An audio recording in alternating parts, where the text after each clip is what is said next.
Hi అండి అందరికీ. ఒక 2-3 వీక్ బ్యాక్ మేము కాకినాడ దగ్గరలో ఉన్న నిడదవోలు నుంచి ఒక 2-3 km దూరంలో సింగవరం అనే గ్రామం ఉంటుంది. అక్కడికి నేను అక్క వాళ్ళు ఇద్దరం కలిసి అక్కడికి వెళ్ళాము. అక్కడ జాతర అవుతుందంటే అక్కడ 9 days వరకు జాతర కొనసాగుతుందంట. మేము లాస్ట్ 1 day బిఫోర్ వెళ్ళాము అక్కడికి. ఇక్కడ జాతర ప్రతి 12 సంవత్సరాలకు ఒకసారి అవుతుంది ముత్యాలమ్మ జాతర.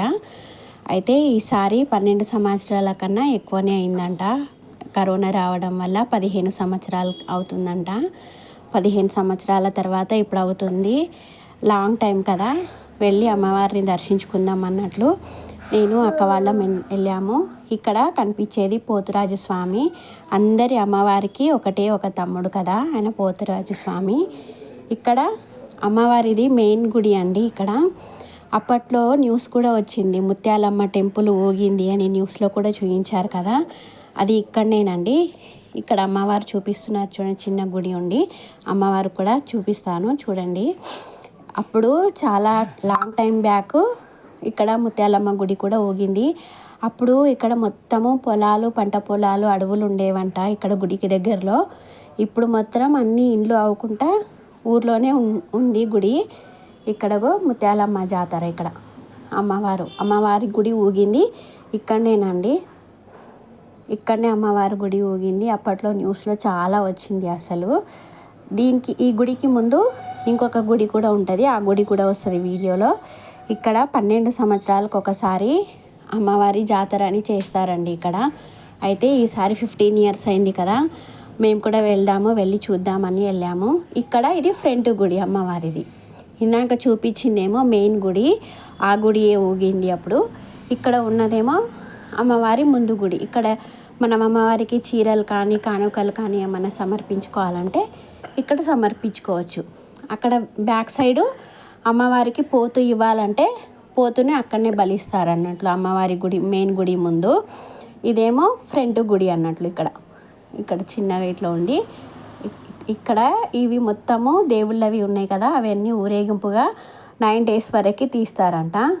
ఇక్కడ చూడండి, 9 days అయిన తర్వాత ఇక్కడ బలిచాట అని, అంటే ఒక మేకపోతును అమ్మవారికి బలి ఇచ్చి ఆ తర్వాత అన్నంలో ఆ మేకపోతు తల పెట్టేసి మొత్తం ఊరేగుతారంట. అంటే ఊరికి ఎటువంటి చెడు గ్రహము, ఎటువంటి దిష్టి, ఎటువంటిది ఏం తగలరాదని అలా తీసుకొని మొత్తం ఊర్లో డప్పులు కొట్టుకుంటూ మొత్తం తిరుగుతారండి ఊర్లో. ఇగో నైట్ మొత్తం ఆ కర్రలతో సేఫ్గా మధ్యలో పెద్ద చేటలో రైస్ పెట్టుకొని తిరుగుతారు. ఇక్కడ మొత్తం ఇది షూట్ చేశాను నేను. ఇక్కడ ఇటు నుంచి వెళ్తారు అన్నట్లు అమ్మవారికి తీసుకొని. ఇలా చేటలో మొత్తము మేకపోతుంది బ్లడ్ మిక్స్ చేసి ఇట్లా పెద్ద చాటలో పెట్టుకొని ఊరంతా 3 times తిరుగుతారు. ఇట్లా ఊరు మొత్తం తిరిగి ఒక చెట్టు ఉన్న దగ్గర అన్నం అనేది పైకి ఇసిరేస్తుంటారు. ఇక్కడ ఏంటంటే ఇలా ఆచారము, ఇలా చేయడం వల్ల ఊరికి ఏది చెడు గ్రహం కానీ ఏది కానీ రాదు, అక్కడ ఊరి జనాలంతా సేఫ్గా ఉంటారని నమ్మకం. అమ్మవారికి అలా చేయడం వల్ల మంచిగా ఉంటాం, ఊరు చల్లగా ఉంటుంది, గ్రామ దేవత అన్నట్లు అక్కడ ప్రజలందరిది నమ్మకం అండి. అక్కడ ఊర్లో అయితే చిన్న ఊరే అయినా కూడా చాలామంది జనాలు వచ్చారు. ప్రతి ఒక్క ఇంటి దగ్గర టెంట్ కట్టడము, ఏటను కోయడం, ఇవైతే చాలా మంచిగా అనిపించింది చూస్తుంటే. మళ్ళీ నెక్స్ట్ 12 years తర్వాత అప్పుడు వెళ్తామో లేదో అమ్మవారి దయ. ఇప్పుడైతే చూసినందుకు చాలా సంతోషం అనిపించింది. ఇలాంటి ఆచారం కూడా ఇక్కడ చూడలేదు, ఫస్ట్ టైం కదా. ఇక్కడ చూడండి చాట తీసుకెళ్తున్నారు చూడండి. ఇలా మొత్తము ఊర్లో 3 times తిరుగుతారు. 3 times తిరిగే వరకు చాటలో ఉన్న రైస్ అంతా ఖాళీ అయిపోతుంది. ఈ ఉత్సవానికి ముందు ఇలా అమ్మవారిని ఇలా ఊరేగించడానికి బయటికి వచ్చేటప్పుడు ఇట్లా చీరలు పరుస్తారు అన్నట్లు. చీరలు పరిచి దీని మీదనే నడుచుకుంటూ వస్తారు. చాలా వరకు ఇక్కడ మనకి తెలంగాణలో కూడా ఇట్లా చేస్తారులేండి. ఎల్లమ్మని చేసినప్పుడు, ఇంకా వేరే అమ్మవారిని చేసినప్పుడు ఇట్లా చీరలు పరుస్తుంటారు. మా అత్తమ్మ వాళ్ళ ఊర్లో కూడా సేమ్ ఇట్లానే చేస్తారు. అంటే ఈ చీరలు పరుచుకుంటూ వెళ్తారు అన్నట్లు. కింద నడవకుండా, మట్టి తగలకుండా ఇలా దేవుణ్ణి ఎత్తుకున్న వాళ్ళు ఇలా చీరల మీద నడుచుకుంటూ వెళ్ళాలి అనేసి చాలా వరకు అయితే ఈ ఆచారం చాలా ఊర్లలో చేస్తున్నారు. ఇక్కడ కూడా సేమ్ అట్లానే అమ్మవారిని తీసుకొని వెళ్ళేటప్పుడు ఇట్లా చీరలను పరిచి అమ్మవారిని బయటికి ఊరేగిస్తుంటారు అన్నట్లు.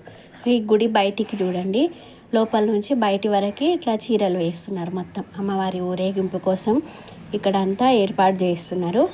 ఇక్కడ కనిపిస్తుంది చూడండి, ఇది ముందు గుడి. బ్యాక్ సైడ్ ఊగింది అన్నాం కదా, అదొక గుడి బ్యాక్ సైడ్ ఉంటుంది అన్నట్లు. రియల్గా అమ్మవారు అయితే వెలిసింది బ్యాక్ సైడు. ఫ్రంట్లో ఒక గుడి కట్టారు అన్నట్లు, అక్కడ కూడా దర్శనం చేసుకోవచ్చు. ఇక్కడ పోతురాజు అమ్మవార్లందరికీ తమ్ముడు అన్నట్లు పోతరాజు. అక్కడ ఇక్కడ చూస్తున్నాం చూడండి, పోతరాజు గుడి చిన్న ఉంది. ఇక్కడ మనం ఎంటర్ అవుతుంటేనే లెఫ్ట్ సైడ్ ఉంటుంది. ఇక్కడైతే అమ్మవారిని తీసుకొని బయటికి రావడానికి ఇక్కడ ఏర్పాట్లు అన్నీ చేశారు. ఇట్లా ఇప్పుడు చీరలు వేశారు కాబట్టి ఆ చీరల మీద నుంచి ఇట్లా అన్నీ తీసుకొని చిన్న చిన్న దేవుళ్ళవి అమ్మవారి విగ్రహాలు తీసుకొని కింద ఊరేగింపుకి వస్తారు. మొత్తం ఊరు మొత్తం తిరుగుతారు ఇట్లా. ఇవి మేము మొత్తం చూడలేదండి. మ్యాక్సిమం అయితే మేము 1 డే బిఫోరే వెళ్ళాము కాబట్టి కొన్ని మిస్ అయిపోయాము. 9 days వరకు జరుగుతాయి కాబట్టి చాలా, అసలు ఎన్ని ప్రోగ్రామ్స్ అంటే చాలా ప్రోగ్రామ్స్ జరిగాయి. మేము వెళ్ళిన తర్వాత చూసాం కొన్ని వీడియోస్లో. 9 days వరకు నృత్యాలు, నాట్యము, సర్కస్ అవన్నీ అసలు చాలా మంచిగా జరిగాయి అక్కడ. నవరాత్రుల టైప్ అన్నమాటనే. 9 days వరకు అట్లా జరిగిందంటే అక్కడ. మేము 1 day బిఫోర్ మాత్రమే వెళ్ళాము. అప్పటికి కూడా చాలా రష్. చిన్న ఊరైనా కూడా అందరు ఊర్ల నుంచి అందరూ వచ్చారు కాబట్టి చాలా రష్ ఉండే అసలు ఆ రోజు కూడా. ఇక్కడ అమ్మవారి ఊరేగింపుకి బయలుదేరారు చూడండి. ఇక్కడ ఇట్లా వెళ్తుంటే ఇక్కడ మా అత్త వాళ్ళ సైడ్ కూడా ఏం చేస్తారంటే కాళ్ళకి ఇట్లా బిందెతో వాటర్ పోస్తారు అన్నట్లు. ఒక్కొక్క సైడ్ ఒక్కొక్క ఆచారం ఉంటుంది కదా. ఇక్కడ సైడ్ ఏమో కాళ్ళు మొక్కుతారేమో నాకు తెలిసి.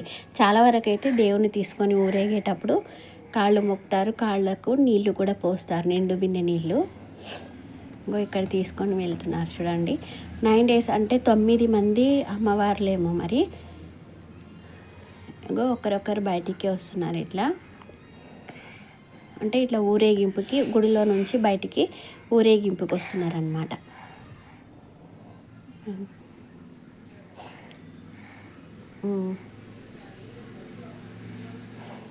అసలు ఊర్లలో చిన్న చిన్న ఊర్లలో ఏమైనా జాతరలు కానీ పండుగలు కానీ చేస్తే చాలా మంచిగా అనిపిస్తుంటాయి చూడడానికి.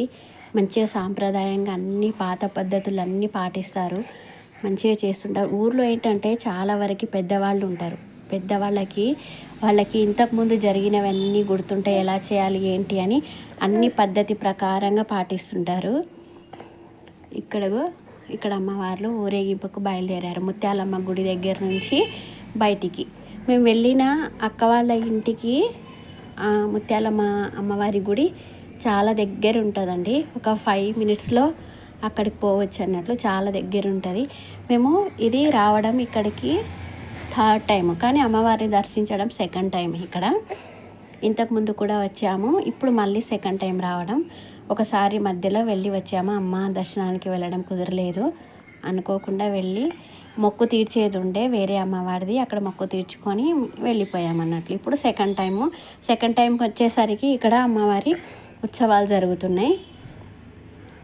చిన్నగా మంచిగా ఇట్లా చీర కట్టించి అమ్మవారికి ఇట్లా ఊరేగింపుగా తీసుకెళ్తున్నారు చూడండి. ఇక్కడ ఓన్లీ జాతర టైంలోనే ఇట్లా చేస్తారు, మామూలుగా అయితే ఏమి ఇట్లా రెగ్యులర్గా ఉండదు. ఇక్కడైతే కొబ్బరి చెట్లు చాలా ఉంటాయి, కొబ్బరి బోండాలు ఇవన్నీ. మేము వెళ్ళిన అన్న వాళ్ళ ఇల్లు పైన, ఇది పైన కొబ్బరి బోండాలు చెట్లు, అసలు కరివేపాకు చెట్లు అవన్నీ అయితే చెట్లు అయితే చాలా ఉన్నాయండి. అసలు పిచ్చగా ఉన్నాయి చెట్లు అయితే. గ్రీనరీ అయితే ఫుల్ ఉంటుంది అసలు. చుట్టుపక్కల ఎక్కడ చూసినా కూడా కొబ్బరి బోండాల చెట్లే చాలా కనిపిస్తున్నాయి. ప్రతి ఒక్క చెట్టుకి కూడా కొబ్బరి బోండాలుగా గుత్తులుగా ఉన్నాయి. అక్కడ కొబ్బరికాయ కూడా, మనకి ఇక్కడ కొబ్బరికాయ కొంచెం కాస్ట్ ఎక్కువ ఉంటుంది కదా, అక్కడ కొబ్బరికాయ కూడా చాలా తక్కువ ప్రైస్కే దొరుకుతుంది. అక్కడ అన్ని కొబ్బరి చెట్లే ఎక్కువ ఉంటాయి. అక్కడ నుంచి ఇక్కడికి ఎక్స్పోర్ట్ అవుతుందేమో. ఇట్లా దాబా ఎక్కి చూడడం అంటే ఊర్లోనే వీలవుతుంది. సిటీలో అయితే చాలా వరకు ఫ్లోర్ ఉంటుంది. ఇక్కడ కనిపిస్తున్న టెంపుల్ కోట సత్యమ్మ అమ్మవారి టెంపుల్ అండి. ఇక్కడ టెంపుల్ పెళ్ళి కాని వాళ్ళకి, పెళ్ళైన తర్వాత పిల్లలు కాని వాళ్ళకి చాలా ఫేమస్. ఇక్కడ గుడి బ్యాక్ సైడ్ ఒక చిన్న చెట్టు ఉంటుంది. పొద్దున్నే పూజారి గారు ఒక పూజ చేయించి అక్కడ ముడుపు కట్టించి ఒక 2 అరటిపళ్ళు ఇస్తారు మనకి, తొక్కతో సహా తినమనేసి. నేనైతే మా పాప గురించి ఇక్కడ మొక్కుకున్నాను. ఫస్ట్ టైం వచ్చినప్పుడు ఇక్కడ వచ్చి మార్నింగ్ ఏం తినకముందే వస్తే ముడుపు కట్టించి 2 అరటిపండ్లు తినిపిస్తారు.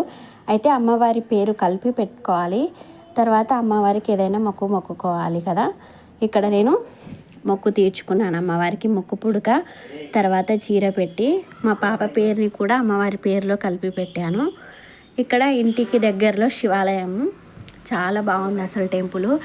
ఆ చిన్న ఊరైనా కూడా గుళ్ళు అయితే చాలా బాగున్నాయండి. చాలా అసలు ఎంత పెద్ద పెద్ద ప్లేస్లో కట్టారో, ఎంత మంచిగా ఉందో అసలు గుళ్ళు అయితే. ఇప్పుడు నేను ఇక్కడ చూపిస్తున్న గుళ్ళు అయితే రౌండ్గా, గుడికి రౌండ్గా గోడ ఉంటుంది కదా, ఆ గోడకి మొత్తానికి అందరు దేవతలు, అమ్మవార్లు, విగ్రహాలు అన్నీ ఉంటాయి గుడిలో. ఈ గుడి అయితే చాలా పెద్దగా ఉంటుంది. ఇప్పుడు నేను ఇక్కడికి రావడం సెకండ్ టైం. ఇక్కడ చూస్తున్నారు కదా ఎంత పెద్దగా ఉంది, గడస్తంభం చాలా పెద్దగా ఉంది. లోపల గుడిలో ఎంత విశాలంగా ఉంటుందో, చాలా పెద్దగా ఉంటుంది గుడి అయితే. ఇక్కడ చూస్తున్నాం కదా గోడకి చూడండి లైన్గా అమ్మవారి విగ్రహాలు. తర్వాత మనము ఇక్కడ శివలింగాలు ఉన్నాయి కదా, అవి కూడా ఉన్నాయి. ఇక్కడ వాటర్ కూడా పోసి మనం పూజ చేసుకోవచ్చు. లాస్ట్లో మా పాప వాటర్ పోసింది, మంచిగా మొక్కింది. దేవుడి భక్తి చాలా ఉంటుంది మా అమ్మమ్మకి. ఇక్కడ హోమం చేసే హోమగుండం ఇక్కడ చూస్తున్నాం కదా. ఇక్కడనే ట్యాప్ ఉంటుంది. ఇక్కడ చూడండి లోపల సైడ్ అయితే లింగాలు ఉంటాయి.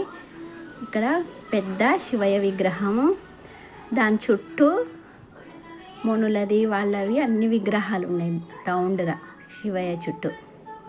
ఇట్లాంటి సీన్స్ మనం చాలా తక్కువ చూస్తుంటాం కదా, ఎందుకంటే గుళ్ళుల్లో ప్లేస్ సరిపోక, ఇంకా తర్వాత ఇంత మంచిగా ఇన్ని కట్టడాలు కొంతవరకు తక్కువ ఉంటాయి. కొన్ని ప్లేస్లలో అయితే ఒక్క గుడికి వెళ్ళినా అన్నీ చూసేస్తే మంచి ఫుల్ ఫీల్ అనిపిస్తుంది. ఇక్కడ సేమ్ అట్లనే ఉంది, చాలా పెద్దగా ఉంది గుడి కూడా. ఈ గుడి పక్కనే ముత్యాలమ్మ వాళ్ళ గుడి ఆనుకొని ఉంటుంది. 2 గుళ్ళు పక్క పక్కనే ఉంటాయి అన్నట్లు. ఫస్ట్ ముత్యాలమ్మ గుడి వచ్చిన తర్వాత పక్కనే ఇక్కడ శివాలయం ఉంటుంది. ఇక్కడ మార్నింగ్ ఈవినింగ్ ఎప్పుడు పంతులు అవైలబుల్లో ఉంటారు. మంచిగా ప్రతి ఒక్కరికి వాళ్ళ నామగోత్రాలతో పూజ